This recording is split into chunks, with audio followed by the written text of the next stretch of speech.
Hello and welcome back. I missed you so much.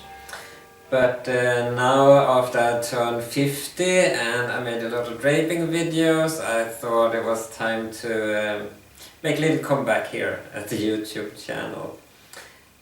I was thinking that I would try something different this time around, and I will, instead of making draping tutorials, I will try to walk you through how to make a tailored jacket for a man or a woman. So this is a new kind of series that's called My Tailoring Academy, and I hope you like it. I think this series will be built together with you, so I try to make the videos as clear as possible, and if you think something should be explained further, you can look in the description below, and there are possibilities to make one-to-one sessions with me. But this is the quicker version, so I think I will start with the measurements, because something of the most important thing when you make a tailored or bespoke jacket is to have the correct measurements. And of course, if you drape it, you don't need so many measurements, but not everybody has a dress stand like this one. I got a lot of comments on that, how to do if you don't have a dress stand. But you could use a person instead. It's a little bit difficult, but anyway, never mind. Now I'm gonna show you in a couple of videos how to construct it flat on a piece of paper. But first, taking the measurements, and there are about 17-18 measurements for the jacket.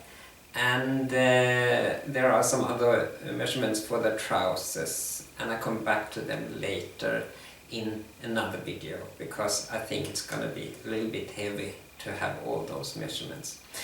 And as usual, here's a disclaimer. This video is intended as an inspiration. There are a lot of ways to do different there are a lot of ways to do tailoring. It's highly personal, so this is just how I do it. So if somebody tells you to do it otherwise, you can choose which one you want to follow. So for these measurements, I go through them quite quick here, and you can find further explanations in the description below. So here we go. The first measurement is the chest girth, and it's always easier to take the measurements in front of a mirror. When you measure the person, I don't have that option here because I want you to see it as clear as possible, so I'm just going to show you over here. So what you do is that you measure around the chest at the widest area, sorry for my English, at the widest area, and make sure that you put it quite high in the back, so you get the broad back muscle covered too. So it's supposed to be the widest measurement around the body. So that was the chest girth, and after that you have the waist girth. That's number 2, and that's the natural waist of the person. The trousers are usually further down, 4 to 6 centimeters, depending where you would like to place them. So this measurement is for the jacket, so take that in the natural waist. The hip girth is around the widest part of the hips. Make sure to have the buttocks included on the back, and just measure it very loose, not so tight. That was number 3, hip girth. Then you have the center front height, and that should be from the waist and up to the neckline. Make sure that you have a band in the waist, so you take the measurement from the same level. And you measure from the neck down to the waist at center front. So that was number 4. Number 5 is neck girth, and it's easiest to measure it in front of the person. It should not be tight, it should just stand up as a collar stand. So that's the measurement up there. The back waist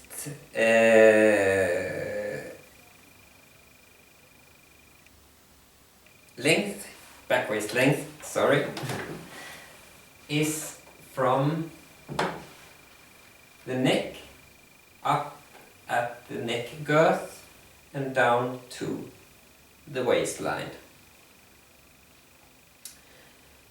When you measure this one, you continue and measure from the same point down to the front, and that's the front waist length. And then you take the next measurement, and that's from the same point at center back, and you measure to the side, and that's the side waist length. So that's number 7 and 8 for you. After that, we turn the back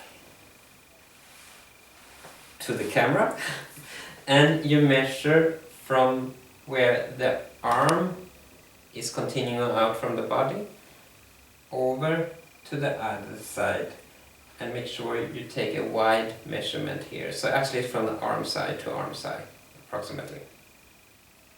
That's the back width. And then you have the shoulder width, and that is from the neckline out to where the shoulder ends. And that can be a little bit difficult because that's not an exact point. So what we do later on is that we continue with the outer arm length here. But for now you just measure out here. And you can see I put a shoulder pad over here, so if you want an extended shoulder you can just put a shoulder pad and continue out a little bit wider. That was a shoulder width, number 10. Number 11 is the shoulder level. That is a little bit difficult to measure, but you start in the side and then you continue up on the shoulder. I usually shift hands, it's a little bit easier, and then I continue down to the shoulder again.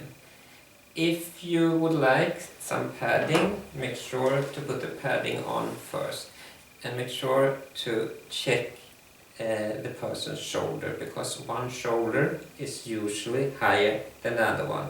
So we're supposed to take the highest measurement and use that one, and then we can always make it lower afterwards.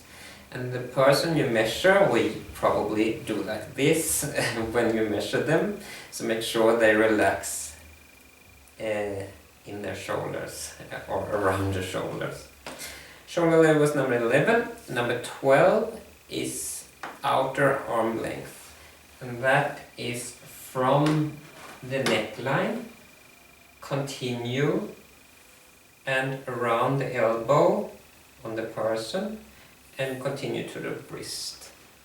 So that will be approximately, if you take it at the neckline here, you continue at the shoulder, around the elbow and down to the wrist here. What you have to remember is to deduct the shoulder afterwards to get the correct outer arm length. And why do we include it? Yeah, well, I usually do that because it's difficult to find the exact point here. So if you measure up here and then from here it usually don't get so exact. So include it all the way down and then deduct it afterwards, mathematically. After outer arm length, you take the biceps girth. And now this person doesn't have any arms, so I will try to do it on myself. I usually put 2 fingers in between so it's not too tight, and then you measure around the biceps of the person. If there's a bodybuilder type or something like that, make sure they flex the muscles so it's not too tight. Number 14, elbow girth, and the same thing here. Have a couple of fingers included, and make sure you can bend your arm in the measurements. Number 15, wrist and hand girth. I usually take 2 measurements. I take 1 measurement. You can see I have 2 fingers here in between, and I take a loose measurement, and this is for a shirt, so it doesn't pull down. But you also have to take the hand measurement so you can make a jacket arm a little bit wider, but so the hand passes through there. So that's a combined measurement for me. It's number 15. And number, or we can say number 15 here and number 16 here, so it's a little bit easier. Number 17 is the last measurement, almost. It's length of jacket, and the jacket can of course be of different lengths. But what we usually do is that we measure from the neckline here and down to the waist and continue just under the buttocks here, so we know how long that is, and then we can make it longer or shorter. The last measurement, which not really is a body measurement, but it's a little bit help when you're going to construct afterwards, is that you measure it from center back and to the uppermost button on the jacket. So just take a measurement from the center back and down to where you would like it to be. Up here at the chest or at the waist, or the style you would like. So that's are all the measurements. If you would like some more help for this, look in the description for some more tutoring, and otherwise take some measurements, enjoy, and I'll be back with some pattern making soon. Thank you, bye.